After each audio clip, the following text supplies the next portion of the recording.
وہاں کے عوام کا رسپانس کیسا ہوتا, کس سیاسی جماعت کے سب سے بڑے جلسے ہوتے, کون سا سیاسی رہنما ایک دن میں کئی مقامات پر جلسے کر رہا ہوتا, اور الیکشن والے دن کس کے بیلٹ پیپرز وہ سب سے زیادہ نکلتے. اب یہ سب مجھے آپ کو بتانے کی ضرورت نہیں ہے, لیکن جیسا کہ میں نے کہا کہ پاکستان کی سیاست وہ ایک بہت بڑا لطیفہ ہے, اور کبھی کبھار یہ لطیفہ ستم ظریفی بن جاتا ہے, اور یہی کچھ پاکستان تحریک انصاف اور عمران خان کے ساتھ ہو رہا ہے. لیکن موجودہ حکومت کی نااہلی اور معیشت کی بربادی کی وجہ سے اسٹیبلشمنٹ کے لیے عمران خان کو مزید جیل میں رکھنا کہا جا رہا ہے کہ وہ مشکل ہوتا جا رہا ہے, اور ذرائع کے مطابق اب اسٹیبلشمنٹ کے اندر سے عمران خان کے لیے آوازیں اٹھنے لگی ہیں. لیکن وہ ایک پنجابی کا مشہور شعر ہے نا, جس کو میں اردو میں آپ کے لیے سنا دیتی ہوں کہ کچھ شہر کے لوگ بھی تھے ظالم اور کچھ ہمیں مرنے کا شوق بھی تھا. تو پاکستان تحریک انصاف کے ساتھ کچھ ناانصافیاں تو شہر کے لوگوں نے بھی کی ہیں, جن میں یقیناً حکومت, اسٹیبلشمنٹ اور شاید عدلیہ بھی شامل ہوگی. لیکن پاکستان تحریک انصاف کی قیادت کو بھی مرنے کا شوق کم نہیں ہے. اب اس وقت صورتحال یہ ہے کہ پی ٹی آئی میں دور دور تک عمران خان کا کوئی متبادل نہیں ہے, نہ ہی ان کا کوئی جانشین پیدا ہو سکا ہے. پی ٹی آئی ہی عمران خان ہے اور عمران خان ہی پاکستان تحریک انصاف ہیں. پاکستان تحریک انصاف کے کارکنان, ووٹرز, عمران خان کی اہلیہ, بہنوں اور اراکین پارلیمنٹ اور صوبائی اسمبلی اور وزیر اعلیٰ سب ہی عمران خان کی طرف دیکھتے ہیں نا, اور خود اہم فیصلے لینے سے یہ آری ہیں. اب پی ٹی آئی میں ہر کوئی اپنی مرضی سے آپ دیکھ رہے ہیں کہ سیاسی فیصلے کر رہا ہے, اور ایک شخصیت کوئی فیصلہ اگر لیتی ہے تو دوسرا اس کی ٹانگیں کھینچنا شروع کر دیتا ہے. اچھا, اب تازہ ترین معرکہ جو ہے وہ سہیل آفریدی اور شیخ وقاص اکرم کے درمیان اس وقت چل رہا ہے, اور شیخ وقاص اکرم وہ پاکستان تحریک انصاف کے سیکریٹری اطلاعات ہیں, اور پی ٹی آئی کی اہم جو پریس ریلیزز ہیں وہ انہی کی جانب سے ظاہر کہ جاری ہوتی ہیں. جبکہ سہیل آفریدی خیبر پختونخوا کے وزیر اعلیٰ ہیں, جو واحد صوبہ ہے جہاں پہ پی ٹی آئی کی اس وقت حکومت ہے. اب یہ بات آپ کے علم میں ہے کہ منگل کو اڈیالہ جیل سے واپسی پر میڈیا سے گفتگو کرتے ہوئے سہیل آفریدی نے یہ اعلان کیا تھا کہ اگر انہیں دیوار سے لگانے کی کوشش کی گئی تو 10 جون کو قومی اسمبلی کے سامنے دھرنا دیا جائے گا اور وفاقی بجٹ منظور نہیں ہونے دیا جائے گا. اب جناب معلوم نہیں کہ اس میں انہوں نے یہ اگر کا لفظ کیوں کہہ دیا ہے, کیونکہ اور دیوار سے لگانا ویسے کیا ہوتا ہے. بہرحال اب ان کے اس اعلان کے بعد پاکستان تحریک انصاف وہ 2 گروپس کے اندر تقسیم ہو گئی ہے, اور ایک گروپ کو شکوہ یہ ہے کہ وزیر اعلیٰ سہیل آفریدی نے اس اعلان سے پہلے انہیں اعتماد میں نہیں لیا. اب کل شیخ وقاص اکرم نے ایک ٹاک شو میں گفتگو کرتے ہوئے یہ 10 جون کے احتجاج سے مکمل لا علمی کا اظہار کیا تھا, اور ان کا کہنا یہ تھا کہ سلمان اکرم راجہ یا پارٹی قیادت کی سطح پر کسی نے بھی انہیں 10 جون کو ہونے والے احتجاج کے بارے میں باضابطہ طور پہ کچھ بھی نہیں بتایا.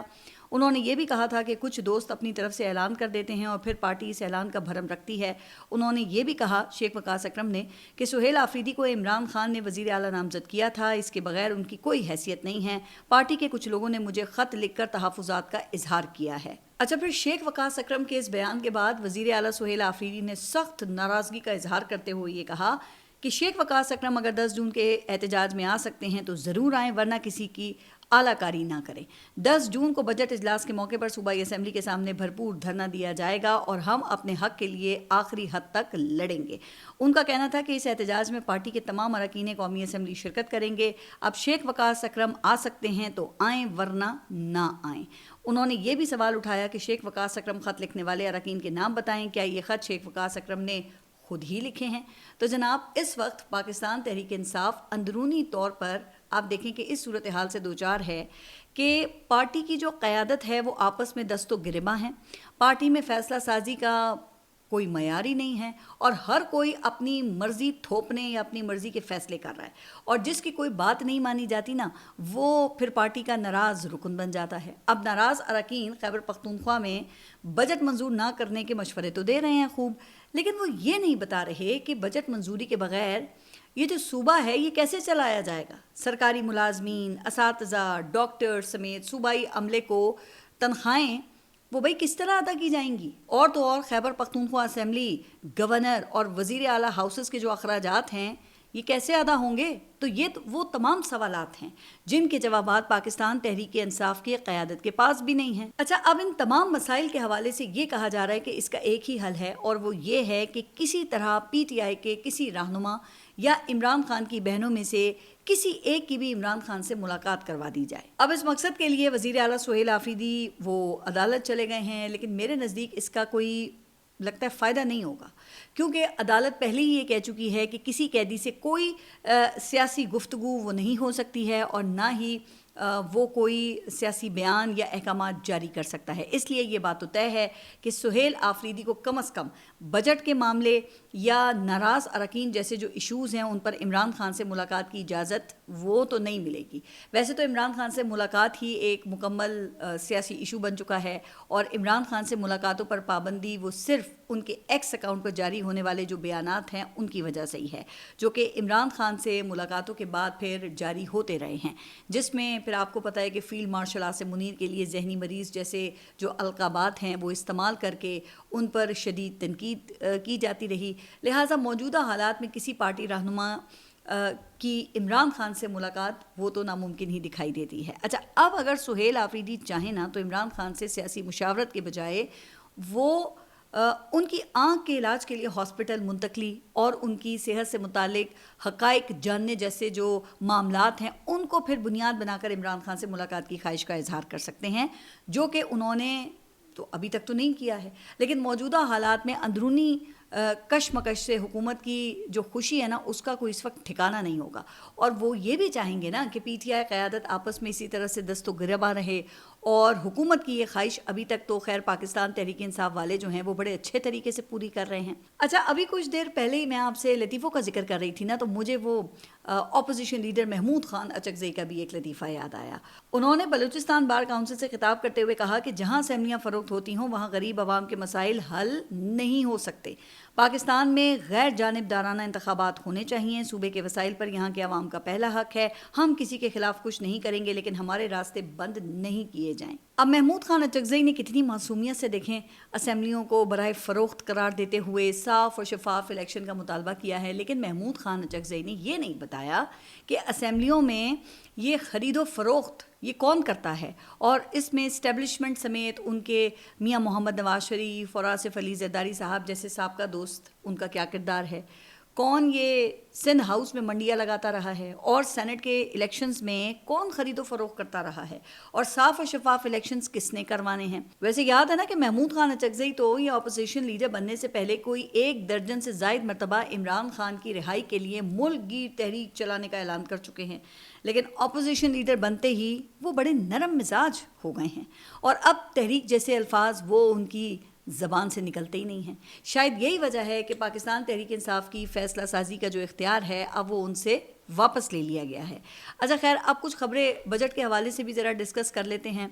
اور یہ شاید یہ جو آنے والا بجٹ ہے یہ پاکستان کی تاریخ کا واحد بجٹ ہے جس کے پیش کیے جانے کی واضح تاریخ وہی غیر یقینی کا شکار ہے۔ اب یہ بجٹ کل یعنی کہ 5 جون کو پیش کیا جانا تھا، پھر 8 جون کی تاریخ سامنے آئی، اور اب حکومت کی جانب سے 10 جون کو بجٹ پیش کرنے کا اعلان کر دیا گیا ہے۔ 10 جون شام 5 بجے یہ بجٹ پیش کیا جائے گا، لیکن اس کے باوجود بجٹ کی تاریخ کے حوالے سے نا جو شکوک و شبہات ہیں وہ برقرار ہیں۔ اب خبریں ہیں کہ پیپلز پارٹی کے درمیان کئی اہم ایشوز پر اختلافات ہیں، اور ان اختلافات کا تعلق عوام کا خون نچوڑنے سے کم اور آئینی جو معاملات ہیں ان سے زیادہ ہے۔ اب آپ کے علم میں ہے کہ اس وقت یہ 28ویں ترمیم کی خوب باتیں چل رہی ہیں، جس میں 18ویں ترمیم کی کئی شکوں کو ختم کرنا شامل ہے۔ اب صوبوں سے کئی معاملات کی واپسی، گورنر راج کو آسان بنانا، NFC ایوارڈ میں تبدیلیاں، وفاق کے اختیارات میں اضافہ، بلکہ مختصراً اگر یہ کہا جائے نا کہ یہ آئین کو 18ویں ترمیم سے پہلے کی سطح پر لے جانے کی تیاری ہے تو شاید یہ غلط نہیں ہوگا، بلکہ اب تو کراچی سمیت پاکستان کے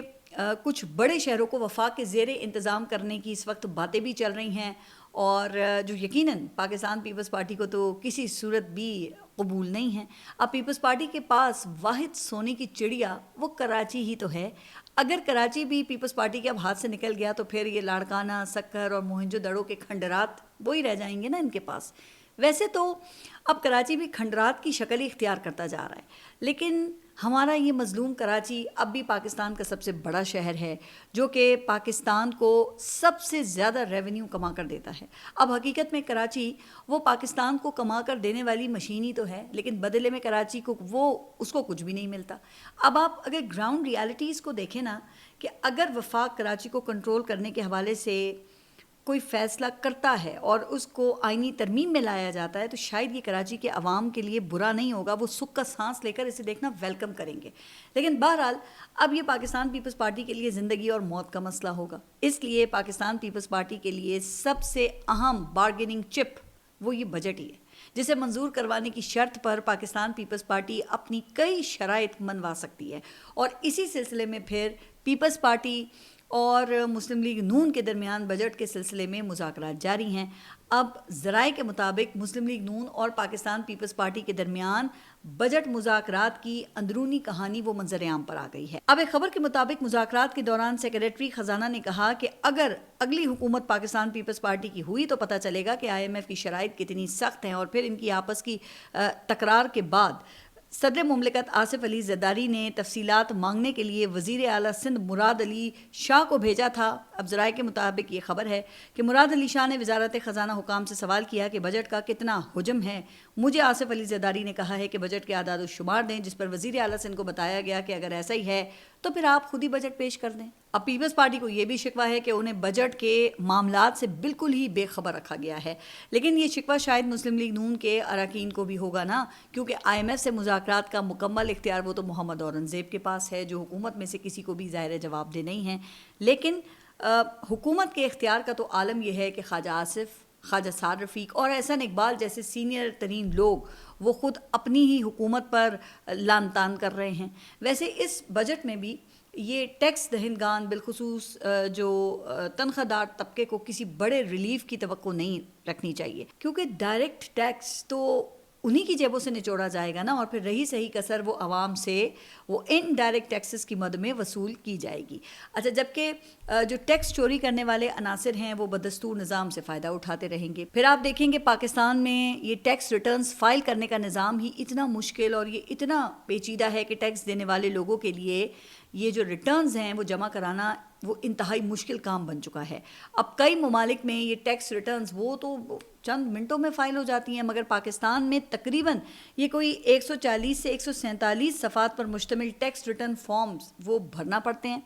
اور گزشتہ 4 برسوں کے دوران یہ تنخواہ دار طبقے پر ٹیکسوں کا جو بوجھ ہے وہ تقریباً 3 گنا بڑھ چکا ہے. اب مالی سال 2022 میں سیلریڈ کلاس نے 189 ارب روپے انکم ٹیکس ادا کیا، جبکہ موجودہ مالی سال میں یہ رقم بڑھ کر تقریباً 700 ارب روپے تک پہنچنے کا امکان ہے. یعنی کہ تنخواہ دار طبقے کے لیے انکم ٹیکس کا حجم ہر سال تقریباً وہ دگنا ہو رہا ہے، اور غریب کسان مزدور طبقے کے لیے تو زندہ رہنا ہے یہاں پہ اب بہت ہی مشکل ہو چکا ہے. جس پر جتنی بھی بات کی جائے، وہ جتنا بھی شور مچایا جائے، جتنا چیخا چلایا جائے وہ کم ہی ہے، اور پھر بھی حکومت کے کان پہ تو کوئی جوں تک نہیں رینگتی. اچھا، دوسری طرف پھر یہ عالمی حالات میں بہتری کا بھی اس وقت کوئی امکان دکھائی نہیں دے رہا ہے، اور اس وقت امریکہ اور ایران کے درمیان مکمل سٹیل میٹ ہے اور متضاد خبروں کا سلسلہ وہ جاری ہے. سیز فائر برقرار ہے، مگر ہلکی پھلکی جھڑپوں کا آغاز بھی ہو گیا ہے. اب گزشتہ روز کویت ایئرپورٹ کے ٹرمینل پر ڈرون حملے کیے گئے، اور اسرائیل کی لبنان میں کارروائی ابھی تک جاری ہے. امریکی صدر ڈونلڈ ٹرمپ کے مطابق انہوں نے ایران کو واضح پیغام دیا ہے کہ اب وقت آ گیا ہے کہ دونوں ممالک کسی نہ کسی شکل میں ایک معاہدے تک پہنچ جائیں. ان کا کہنا یہ تھا کہ ایران گزشتہ 47 برس سے جس طرز عمل پر عمل پیرا ہے اسے مزید جاری رکھنے کی اجازت نہیں دی جا سکتی. ٹرمپ نے امریکہ اور ایران کے درمیان مذاکرات کے تعطل سے متعلق خبروں کو بھی مسترد کر دیا ہے، اور وہ یہ کہتے ہیں کہ بعض اطلاعات کے برعکس دونوں ممالک کے درمیان رابطے اور بات چیت مسلسل جاری ہے اور مذاکرات کا عمل رکا نہیں ہے. اچھا، جبکہ ایران کی طرف سے اس کے متضاد بیانات جاری ہوتے ہیں، اور امریکی صدر کے مطابق ایران اور امریکہ کے درمیان ہونے والی گفتگو مختلف معاملات پر جاری ہے، اور ابھی یہ کہنا قبل از وقت ہوگا کہ مذاکرات کا جو حتمی نتیجہ ہے وہ کیا نکلے گا. بلکہ کل اپنے ایک انٹرویو میں صدر ٹرمپ نے ایران کے موجودہ جو لیڈر ہیں مجتبیٰ خامنائی ان سے ملاقات کی خواہش کا بھی اظہار کر دیا ہے، بلکہ انہوں نے یہ بھی کہا کہ ان کی مجتبیٰ خامنائی سے ملاقات بھی ہو سکتی ہے. اچھا، اب یہ وہی مجتبیٰ خامنائی ہیں جن کے والد ایران کے سابق سپریم لیڈر آیت اللہ خامنائی کو شہید کر دیا گیا تھا، جس پہ یاد ہے نا کہ ٹرمپ نے بڑی خوشی کا اظہار کیا تھا، اور اب ان کے بیٹے سے ملاقات کی خواہش بھی ٹرمپ کر رہے ہیں، جو اس وقت ظاہر ہے کہ ٹرمپ کی وجہ سے زخمی حالت میں ہیں۔ پھر امریکہ کا سب سے بڑا جو مطالبہ ہے وہ ایران سے افزودہ یورینیم کی برآمدگی ہے، جس پر ایران وہ کسی بھی قسم کی بات چیت کرنے کے لیے بالکل بھی تیار نہیں ہے۔ اب ایران کا صاف جواب ہے کہ وہ یہ یورینیم کسی صورت امریکہ یا کسی تیسرے ملک کے حوالے نہیں کرے گا، نہ اس پر کسی قسم کی کوئی بات چیت ہوگی، جبکہ امریکہ کی سب سے بڑی شرط آپ کو پتہ یہی ہے، اور ایران آبنائے ہرمز پر ٹول کی وصولی سے دست بردار ہونے کے لیے بھی تیار نہیں ہے، اور نیتن یاہو وہ ٹرمپ کی جانب سے گالیاں سننے کے بعد بھی باز نہیں آ رہا۔ لہٰذا ڈونلڈ ٹرمپ امریکی تاریخ کے وہ اب واحد صدر بن چکے ہیں جنہیں پاکستان کے سوا دنیا میں کوئی سیریس لینے کو تیار ہی نہیں ہے۔ اب پاکستان کب تک ٹرمپ کو سیریس لیتا ہے یا پھر ٹرمپ وہ ہمیں کب تک سیریس لیتے ہیں، یہ تو پھر وقت ہی بتائے گا۔ خیر دعا ہے کہ اللہ پاکستان کو ہر قسم کے اندرونی اور بیرونی شرپسندوں سے محفوظ رکھے، اور تمام شرپسند جو پاکستان کو کسی بھی حوالے سے نقصان پہنچانا چاہتے ہیں ان کا خاتمہ ہو جائے۔ آمین۔ آپ سب اپنا خیال رکھیے، اور اگلے ولاگ تک کے لیے اللہ حافظ۔